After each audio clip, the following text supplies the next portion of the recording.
കുഷ്ഠരോഗ നിർണയ യജ്ഞത്തിന് അയ്യപ്പൻകോവിൽ ഗ്രാമപഞ്ചായത്തിൽ തുടക്കമായി. ഗ്രാമപഞ്ചായത്ത് പ്രസിഡന്റ് ജെയ്മോൾ ജോൺസൺ പരിപാടി ഉദ്ഘാടനം ചെയ്തു.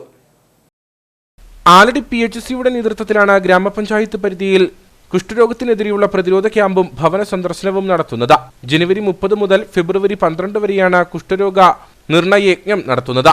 അശ്വമേധം 6.0 എന്ന പേരിൽ നടക്കുന്ന ക്യാമ്പയിന്റെ ഗ്രാമപഞ്ചായത്ത് തല ഉദ്ഘാടനം പ്രസിഡന്റ് ജെയ്മോൾ ജോൺസൺ നിർവഹിച്ചു. ഈ സംസ്ഥാനത്ത് നിന്നും ഈ കുഷ്ഠരോഗത്തെ ഒരു വർഷങ്ങൾക്ക് മുമ്പ് പൂർണ്ണമായിട്ട് നിർമ്മാർജ്ജനം ചെയ്തതാണ്. പക്ഷെ അന്യസംസ്ഥാന തൊഴിലാളികളുടെ കടന്നുവരവോടുകൂടി വീണ്ടും കുഷ്ഠരോഗം നമ്മുടെ പഞ്ചായത്തിൽ തന്നെ റിപ്പോർട്ട് ചെയ്യുന്ന സാഹചര്യം നിലവിലുണ്ടായി. കഴിഞ്ഞൊരു വർഷം ഒരു കേസ് ഉണ്ടായിരുന്നു എന്ന് SI സാർ ഇപ്പം നമ്മളോട് പറയുകയുണ്ടായി.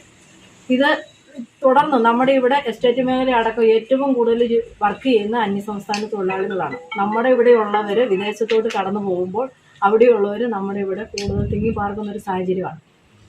വീണ്ടും ഈ രോഗം നമുക്കിടയിൽ ഒരാൾക്ക് വന്നാൽ ഇവിടെ പകരുന്ന രോഗമാണ്.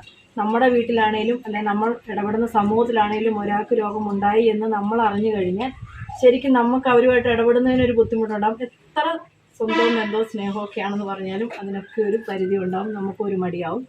അതുണ്ടായി കഴിഞ്ഞാൽ അത് പകരുകയും ചെയ്യും. വായിൽ കൂടി വരെ പകരുന്ന ഒരു രോഗമാണ്. ചർമ്മത്തിൽ ഉണ്ടാകുന്ന നിറം മങ്ങിയതോ ചുവന്നു തടിച്ചതോ സ്പർശനശേഷി കുറഞ്ഞതോ ഇല്ലാതെയായ പാടുകൾ, എണ്ണമയം പുരുണ്ട മിനുസമായ ചർമ്മം, വേദനയില്ലാത്ത വ്രണങ്ങൾ, കൈകാലുകളിലെ മരവിപ്പ്, വേദനയുള്ള തടിച്ച ഞരമ്പുകൾ ഇവയെല്ലാമാണ് കുഷ്ഠരോഗത്തിന്റെ ലക്ഷണങ്ങൾ. ഇത്തരം ആളുകളെ ഭവന സന്ദർശനത്തിലൂടെ കണ്ടെത്തി സൗജന്യ ചികിത്സ ഉറപ്പാക്കുകയാണ് പദ്ധതിയുടെ ലക്ഷ്യം. പരപ്പ് അങ്കണവാടിയിൽ വെച്ച് നടന്ന പരിപാടിയിൽ മെഡിക്കൽ ഓഫീസർ മേരി ജോർജ് അധ്യക്ഷയായിരുന്നു. Health inspector Jaison C. John, Tessy George, Teena Joy, Manjulatha KP തുടങ്ങിയവർ സംസാരിച്ചു.